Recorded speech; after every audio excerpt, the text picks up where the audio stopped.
আসসালামু আলাইকুম, আমি জান্নাত। আজকে আমি যে ঘটনাটি আপনাদের সাথে শেয়ার করব সেই ঘটনাটি একদমই সত্য ঘটনার উপর নির্মিত। তাহলে চলুন ঘটনাটি শুরু করা যাক। গাড়ি থেকে যখন এই স্টেশনে নামি, রাত তখন ঠিক 1টা। যাত্রীদের স্টেশনে নামিয়ে দিয়ে রেলগাড়িটি আবার চলতে শুরু করলো। সঙ্গে থাকা ব্যাগটা কাঁধে ঝুলিয়ে স্টেশন মাস্টার রুমের দিকে গেলাম। ভিতরে ঢুকতে দেখি সেখানে একজন লোক বসে আছে। উনি হয়তো স্টেশন মাস্টার। তাকে গিয়ে জিজ্ঞেস করলাম, এখান থেকে রসুলপুর কত দূর? তিনি উত্তর দিলেন, এখান থেকে রসুলপুর 6 কিলোমিটার রাস্তা, কিন্তু এত রাতে এখান থেকে রসুলপুর যাওয়ার জন্য কোনো ভ্যান পাওয়া যাবে না, তাই রাতটা কষ্ট করে এখানেই কাটাতে হবে। তার সাথে কথা শেষ করে ওই রুম থেকে বের হয়ে গেলাম। বাইরে এসে দেখি চারপাশটা কেমন ফাঁকা ফাঁকা, কোনো মানুষজন নেই। পাশে যাত্রীদের ওয়েটিং রুম, সেখানে গিয়ে একটি চেয়ারে বসলাম। তারপর চিন্তা করলাম কোনো মতে আজ রাতটা এখানে কাটিয়ে কাল সকালে রসুলপুরের উদ্দেশ্যে রওনা দিব। দেয়ালে ঝুলে থাকা ঘড়ির দিকে তাকিয়ে দেখি রাত 1:30 বেজে গেছে। চোখে একটু ঘুম ঘুম ভাব, তাই চোখ বন্ধ করে বসে রইলাম। হঠাৎ এমন সময় একজন লোক এসে উপস্থিত। এসে বলে, স্যার কই যাইবেন? রসুলপুর যাব। কিন্তু তুমি কে? আমার নাম মতি, এই এলাকায় ভ্যান গাড়ি চালাই। ও আচ্ছা, তাই নাকি? আচ্ছা, তুমি কি রসুলপুর যাবে? হ্যাঁ স্যার, যাবো, চলেন। মনে মনে চিন্তা করলাম কষ্ট করে স্টেশনে রাত কাটার চেয়ে গন্তব্যে চলে যাওয়া ভালো, তাই ব্যাগটা হাতে নিয়ে বলি, চলো মতি। হাঁটতে হাঁটতে মতির ভ্যানের গাড়ির সামনে গেলাম। সেখানে গিয়ে দেখি একজন লোক আগে থেকে ভ্যানের উপর বসে আছে। লোকটির সমস্ত শরীর চাদর দিয়ে ঢেকে রেখেছে, চেহারাটা পর্যন্ত ভালো করে দেখা যাচ্ছে না। আমি কোনো কথা না বলে লোকটার পাশে গিয়ে বসলাম। তারপরে মতি ভ্যান গাড়ি চালাতে শুরু করে। কিছু দূর আসার পরে আমরা একটি মাটির রাস্তায় উঠলাম। সেই রাস্তার দুই পাশে ছিল বিপত্ত ধান ক্ষেত। যতদূর চোখ যায় শুধু হলুদ পাকা ধানের শিশি। মাঝে মাঝে রাস্তার দুপাশে হালকা কিছু গাছ দেখা যাচ্ছে। আর খরা মৌসুমে চাষাবাদের জন্য একপাশে একটি খাল খনন করা হয়েছে। আকাশে হালকা চাঁদের আলোয় তারপরেও চারপাশটা বেশ পরিষ্কার দেখা যাচ্ছে। আশেপাশে কোনো জনবসতি নেই, তাই চারিদিকে শুধু ঝিঝি পোকার শব্দ ছাড়া কিছুই শোনা যাচ্ছে না। মাঝে মাঝে শুধু দূর থেকে একটি খেক শিয়ালের ডাক কানে ভেসে আসছে। কার্তিক মাসের শেষের দিক, তাই হালকা একটু শীত পড়েছে। মাঝে মাঝে হিমের হাওয়া শরীরে কাঁপন ধরিয়ে দিচ্ছে। তাই ব্যাগ থেকে জ্যাকেট নিয়ে গায়ে জড়িয়ে নিলাম। একটু পরে মতি জিজ্ঞেস করে, স্যার রসুলপুরে আপনার কে কে থাকে? রসুলপুরে আমার এক বন্ধুর বাড়ি, কিছুদিন পরে তার বড় ভাইয়ের বিয়ে, তাই যাচ্ছি। ও আচ্ছা। মাঝপথে আসার পরে মতি বলে, স্যার আপনারা বসেন, আমি একটু আসি। বুঝতে পারলাম সে প্রাকৃতিক ডাকে সাড়া দিতে যাচ্ছে। মতি পেছনের দিকে একটু দূরে গিয়ে রাস্তার নিচে নেমে গেল। তাকে আর দেখা যাচ্ছে না।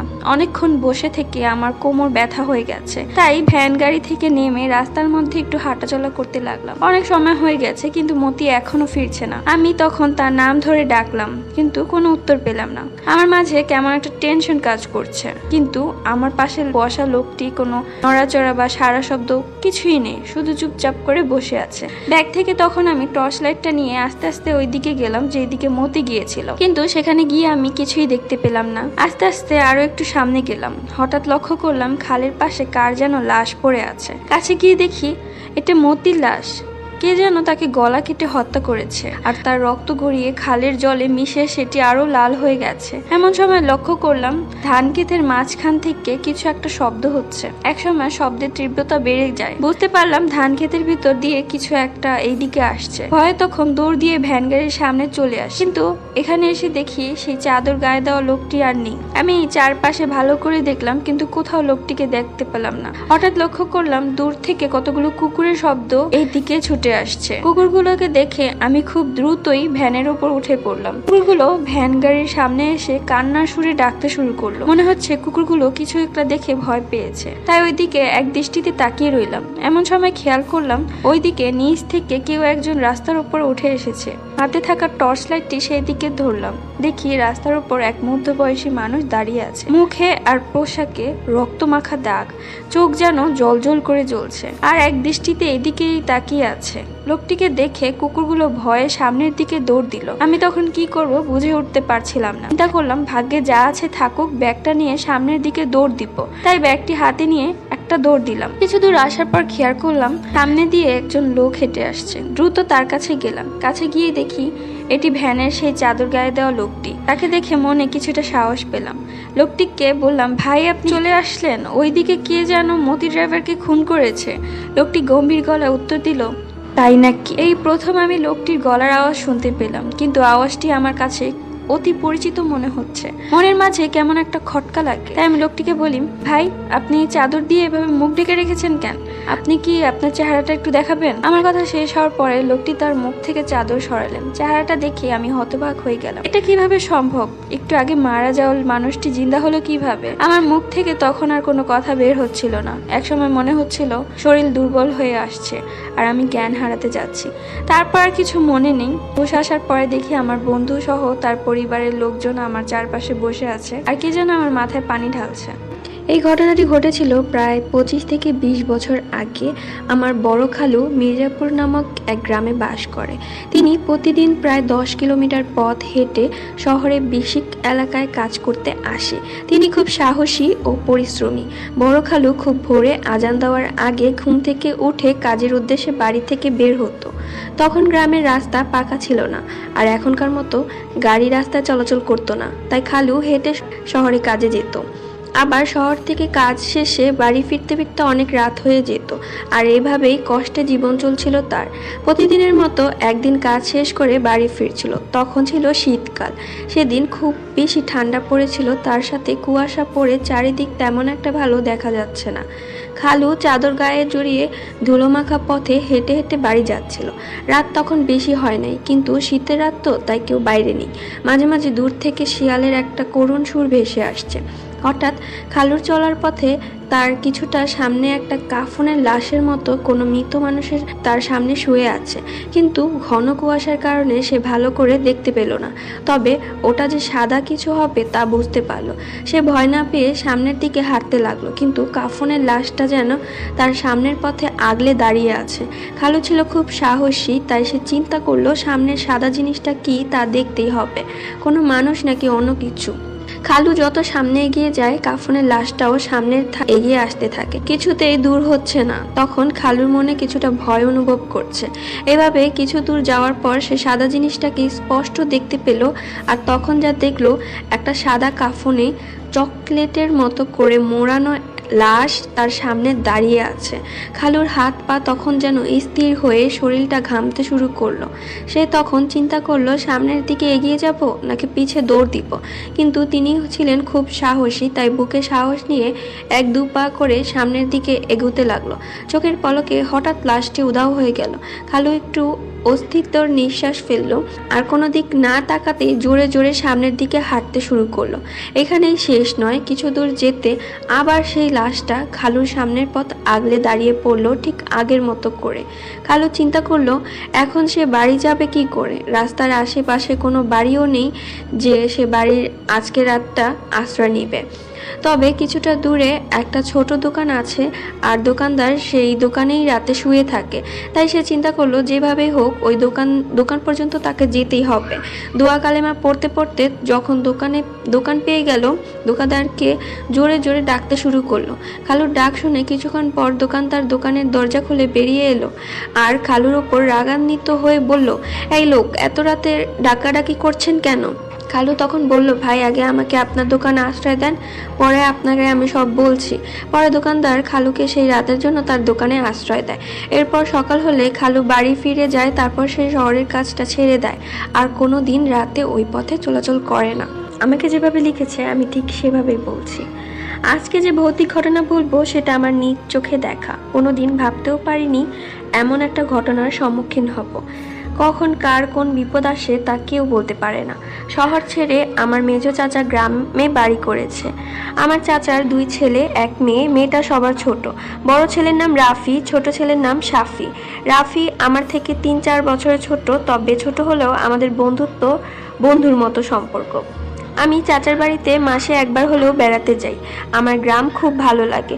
রাতের বেলা চাঁদের আলোয় গ্রামের রাস্তায় ঘুরতে মজা করতে আমার খুব ভালো লাগে, তাই আমি গ্রামে ছুটে যেতাম। একবার শীতে চাচার বাড়িতে গেলাম, তখন আমি ইন্টারে পড়ি, সবেমাত্র কলেজে ভর্তি হয়েছি। আর রাফি তখন ক্লাস 9-এ পড়ে। সে এবার চাচাদের গ্রামে একটা বড় মেলা হচ্ছিল। আমি আর রাফি বিকালে মেলায় ঘুরতে গেলাম। অনেক বড় মেলা, অনেক কিছু মেলায় পাওয়া যাচ্ছে। আমরা নাগরদোলাতে উঠলাম, অনেক কিছু খেলাম, কিন্তু এত তাড়াতাড়ি যে রাত হয়ে যাবে ভাবতেও পারি নাই। এশা নামাজের যখন আজান পড়লো তখন রাফিকে বললাম রাত হয়ে গেছে, এখন চল বাড়ি যাই। রাফি বলল যে কি যে বলো, কেবল এশার আজান দিল, বাড়ি যাওয়া এখনো দেরি আছে, চলো আমরা সার্কাস দেখি। আমি ওর কথা কিছু না ভেবে বললাম চল আজকে সার্কাস দেখবো। কিন্তু সার্কাস দেখা শেষ হলেই যে রাত 12টা বাজবে তা কল্পনাই করি নাই। মেলা থেকে বের হয়ে বাড়ির দিকে হাঁটা শুরু করলাম। তখন আমার মনে কেমন যেন ভয় লাগতে শুরু হচ্ছিল। দিয়ে যাব সেই পথে একটা শ্মশান ঘাট আর একটা পুরনো কবরস্থান আছে। বুকটা ভয়ে ধুক ধুক করতে লাগলো। রাফিকে বললাম তোর কারণে এত রাত হয়ে গেল। শীতের রাতে আকাশে জ্যোৎস্নার আলোয় দুজন পথ হাঁটছি। কাঁচা রাস্তার দুপাশে খেজুর গাছ, গাছে রসের হাড়ি ঝুলছে। ধুলো ভরা রাস্তাটা চাঁদের আলোয় চকচক করছে। একবারে হাঁটতে খারাপ লাগছে না, আবার কিছুটা ভয় ভয়ও করছে সামনে কি হয়। শ্মশান গেট আর কবরস্থান না পেরোনো পর্যন্ত ভয় কাটছে না। মনে মনে দোয়া পড়ছি আর হেঁটে চলেছি। কিছুটা দূর থেকে শ্মশান গেটের ছোট্ট একটা বাতির আলো চোখে পড়লো। তখন বুঝতে পারলাম সামনে শ্মশান গেট। আমার ভয়টা আরো বেশি কাজ করতে লাগলো। জীবনের প্রথম এমন ভাবে রাতে শ্মশানের সামনে দিয়ে যাচ্ছি। দোয়া পড়তে পড়তে শ্মশানের গেট ভালোভাবে পার করলাম, কিন্তু শ্মশান পার হবার পেছনেই দেখি একটা বড় কালো কুচকুচে বিড়াল আমাদের পিছু নিয়েছে। আমাদের পিছু পিছু আসছে আর মিউমেও করে ডাকছে। বিড়ালটা এত কালো ছিল যে শুধু তার চোখ দুটোই দেখতে পাচ্ছিলাম। অনেকক্ষণ ধরে বিড়ালটা পিছু লেগে থাকলো। রাফি খেপে গিয়ে রাস্তা থেকে কয়েকটা মাটির ঢিল নিয়ে বিড়ালের দিকে ছুটতে লাগলো, কিন্তু অবাক হয়ে গেলাম ঢিল একটাও বিড়ালের গায়ে লাগলো না। তখন আরো বেশি ভয় করতে লাগলো আর মনে হলো এটা হয়তো কোনো বিড়ালের না, অন্য কিছু। হঠাৎ দেখি বিড়ালটি আমাদের পিছনে নেই, আর আমরাও তখন পুরনো কবরস্থান পার হয়ে চলে এসেছি। তখন মনে একটু সাহস ফিরে পেলাম, কিন্তু তার কিছু দূর যেতেই দেখলাম সেই বিড়ালটা আবার আমাদের সামনে। এবার আমার ভয় লাগতে শুরু করলো, কারণ এবার বিড়ালটা অনেক বড় দেখতে পেলাম। এত বড় বিড়াল আমি আগে কখনো দেখিনি। রাফি তখন বুঝে গেছে এটা বিড়াল না, অন্য কিছু। রাফি বলল ভাই কোনো দিক তাকাবি না, সোজা হাঁটতে থাকো, ভয় করো না। হঠাৎ যা দেখলাম আমার চোখকে বিশ্বাস করতে পারলাম না। দেখলাম বিড়ালটা সামনের একটা বড় শিমুল গাছে উঠে পড়লো আর অনেকটা বড় আকৃতির ধারণ করলো। আমার দৃশ্যটা দেখার পর সারা শরীর কাঁপতে শুরু করলো। রাফিও ভয়ে সামনের দিকে এগিয়ে যাচ্ছে। মনে মনে আল্লাহকে ডাকছি আর বলছি আল্লাহ বিপদটা দূর করে দাও। দুজন পথে দাঁড়িয়ে আছি, সামনের দিকে এগিয়ে যেতে পারছি না যদি না বিড়ালটা আমাদের উপর ঝাঁপিয়ে পড়ে। বিড়ালটা আমাদের দিকে বড় বড় চোখ করে তাকিয়ে আছে, কাছে পেলে যেন এখনই আমাদেরকে খেয়ে ফেলবে। হঠাৎ কিছু দূর একটা টর্চ লাইটের আলো দেখতে পেলাম, কে যেন আমাদের দিকে আসছে। লোকটি আমাদের কাছে আসতেই টর্চের আলো মেরে বলল কে ওখানে, রাফিরা না নাকি? রাফি বলল হ্যাঁ। স্বস্তির নিঃশ্বাস ফেলে এলাম, দেখলাম আমার চাচা আমাদের খুঁজতে বের হয়েছে। চাচা রেগে গিয়ে বলল এত রাতে কোথায় ছিলি তোরা? চাচাকে বললাম ওই দেখো শিমুল গাছে কি। চাচা গাছের দিকে টর্চের আলো মারলো, কিন্তু কিছুই দেখতে পেল না। চারপাশে টর্চের আলো দিয়ে কোথাও সেই বিড়াল দেখতে পেলাম না। হাঁপ ছেড়ে বাঁচলাম। চাচার সাথে বাড়ি এসে সব ঘটনা খুলে বললাম। চাচা সব কথা শুনে বলল আজকে তোমরা অনেক বড় বিপদ থেকে বেঁচে গেছো, আল্লাহকে অনেক ধন্যবাদ। এরপর থেকে চাচা বাড়ি গেলেও রাতে আর শ্মশান বা কবরস্থানের রাস্তার দিকে যাই না। আল্লাহকে অনেক শুকরিয়া। ঘটনাটি আজও আমায় ভীত করে। আজকের ঘটনাটি এ পর্যন্তই, অ্যান্ড আমি আরো কিছু কথা বলতে চাচ্ছি। তোমরা অনেকেই আমাকে অনেক বেশি পছন্দ করো, অ্যান্ড আমার ভৌতিক ঘটনাগুলো অনেক বেশি পছন্দ করো, অ্যান্ড তোমরা কিছু স্টোরিও আমার সাথে শেয়ার করেছো যেটা আমার কাছে অনেক বেশি ভালো লেগেছে। সো আমি ভাবছি আমি তোমার স্টোরিগুলো শেয়ার করব। সো এক আপু যেভাবে লিখেছে আমি ঠিক তার মতোই বলার চেষ্টা করছি। লিখেছেন আমরা মামাতো বোন আর খালাতো বোন একসাথে ঘুমিয়ে আছি। আমার খালাতো বোন বলল আমি টয়লেটে যাব। তখন রাত 2:30 মনে হয়। আমাদের মামাদের টয়লেট ঘর থেকে একটু দূরেই। আমরা সবাই মিলে বাইরে যাই। আমার খালাতো বোন টয়লেটে যায়। মামাদের টয়লেট বাঁশবাগানের সাথে। আমি আমার মামাতো বোন এসে ঘুমিয়ে পড়ি। খালাতো বোন রয়েছে টয়লেটে। ও টয়লেটে কে জানি দরজা খটখট করছে। ও ভাবছে আমরা এমন করি। তারপর ও ঘরে আসে এবং বলে যে তোরাই দরজা খটখট করছস। আমরা বললাম যে না, তাহলে কে ছিল? জায়গাটা ভূতের ছিল, আমাদের নানি বল। যাই হোক, যার সাথে ঘটে সেই বুঝে। যাই হোক আপু একটু দুঃখিত, আপনাকে একটু নেক্সট থেকে একটু গুছিয়ে লিখতে হবে যাতে করে আমার পড়তে সুবিধা হয়। আর এমনি এমনিতে আপনার ঘটনাটা আমার খুবই ভালো লেগেছে, থ্যাংক ইউ। সো আমাদের আরও কিছু ঘটনা আছে যেগুলো আমাদের লিসেনার লিখেছেন, তো আমি সেগুলো শেয়ার করব। আমাকে যে গল্পটি পাঠিয়েছে তার নাম হচ্ছে ইসরাত। তো আমাকে যেভাবে লিখেছেন আমি ঠিক তার মতোই পড়ার চেষ্টা করছি। একদিন আমার স্কুলে ছিল স্বাধীনতা দিবসের অনুষ্ঠান, আর অনুষ্ঠান শেষে আমি আর আমার ফ্রেন্ড ভাবলাম আজকে স্কুলটা সন্ধ্যা পর্যন্ত ঘুরে দেখব। তারপর হঠাৎ আমার ফ্রেন্ড দোলনায় আমাদের স্কুল ড্রেস পরে দোলনা খেলছে, কিন্তু আমাদের স্কুলে কেউই ছিল না। 6:23 আমরা এটাকে এমনি ভেবে নিলাম। তারপর আমরা পুকুরের কাছে গেলাম, আর তার পাশে ঈদগাহ, এবং সেখান থেকে বেরিয়ে এলো হেড স্যার। কিন্তু আমরা একটু আগে স্কুলে গেছিলাম আর স্কুল থেকে ঈদগাহ দেখা যায়, আর তখন ঈদগাহের শব্দ হয়, আর আমরা টুকি মেরে দেখি কেউই নেই। তাহলে হেড স্যার কোথা থেকে আসলো? যাই হোক, তারপর আমি একটা কালো ছায়া দেখতে পাই আর আমি অজ্ঞান হয়ে যাই। তারপর আমার জ্ঞান ফেরার পর আমি বলেছিলাম ওই স্কুলে আর যাব না। আপু, আপনার ঘটনাটি ভালো লেগেছে, কিন্তু আপনি কি বলবো আপনি নেক্সটটিকে আরেকটু গুছিয়ে লেখার চেষ্টা করবেন, আর আপনাকে অনেক ধন্যবাদ। সো গাইস, আমরা চলে যাচ্ছি আমাদের নেক্সট ঘটনাতে। আজকের ঘটনাটি লিখেছেন জেরিন তাবাসুম। লিখেছেন, আমার সাথে ঘটে গেছে এক ঘটনা, ঘটে গেছে তাই বলবো। রাত বাজে 1:30। তখন আমি ঘুম থেকে উঠলাম, তখন ওয়াশরুমে গেলাম। বের হওয়ার পর জানলার কাছে গেলাম, তখন শুনলাম যে বাবা ডাইনিং রুমে ডাকছে নাম ধরে ঠিক 3 বার।